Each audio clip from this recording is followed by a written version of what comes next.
नमस्कार दोस्तों, आज के हमारे इस वीडियो में हम आपके लिए छठी मैया की लीला की एक बहुत सुंदर कहानी लेकर आए हैं। बहुत समय पहले की बात है।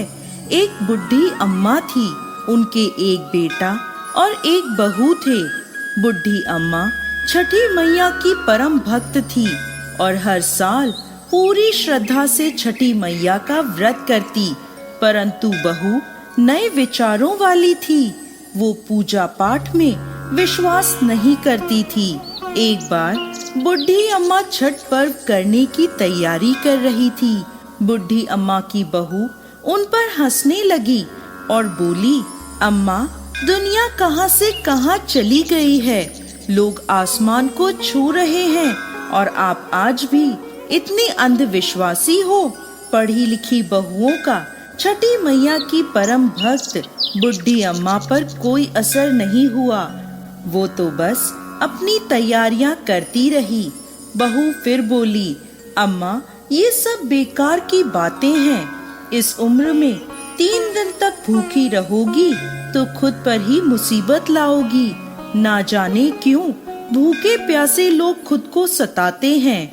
नई बहू की बातें सुनकर बुढ़ी अम्मा मुस्कुराई और बोली, बहू, शादी के बाद मेरे संतान नहीं हो रही थी, तब मैंने इन्हीं छठी मैया के व्रत को किया।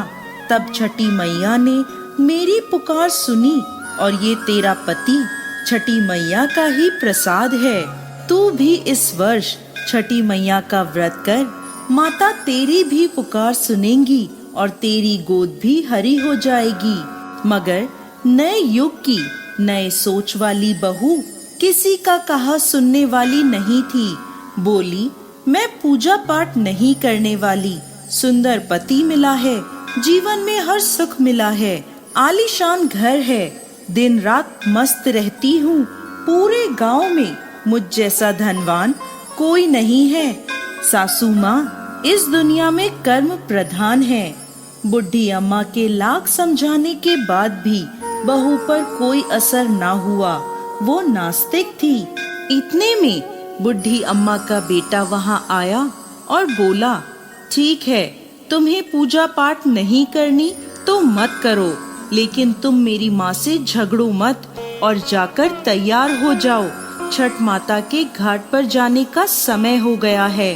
बहू बिना रुचि के उनके साथ घाट पर जाती है, लेकिन वहाँ पूजा करने की बजाय वो मेला घूमने चली जाती है। कुछ देर बाद उसका पति उसे वहाँ ना पाकर ढूंढने लगता है, तो वो हलवाई के पास स्वादिष्ट पकवानों का मजा लेती नजर आती है।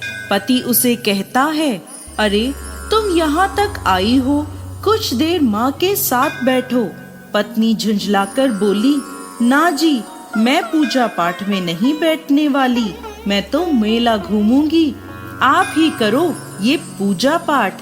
पति वहाँ से चला जाता है और स्नान करने को जैसे ही वो डुबकी लगाता है, डुबकी लगाते ही वो डूब जाता है और जोर जोर से चीखने लगता है, लेकिन किसी को भी उसकी आवाज नहीं आती। जैसे ही बुढ़ी अम्मा को पता चला उसका बेटा डूब गया, वो जोर जोर से रोने लगी और छठी मैया से बोली, माँ, मुझसे तेरी भक्ति में कौन सी कमी रह गई जो तूने मेरी गोद सूनी कर दी। बोलो माँ, हमसे ऐसी क्या भूल हो गई। हम तो घाट पर तुम्हारी पूजा करने आए थे, तुमने तो हमारी दुनिया ही उजाड़ दी। माँ, यदि मुझसे जाने अनजाने कोई भूल हुई हो तो उसकी सजा मेरे बेटे को मत दो। ऐसा कहकर बुढ़ी अम्मा जोर जोर से रोने लगी। उधर मेले में शोर मचा कि घाट पे एक व्यक्ति डूब गया है।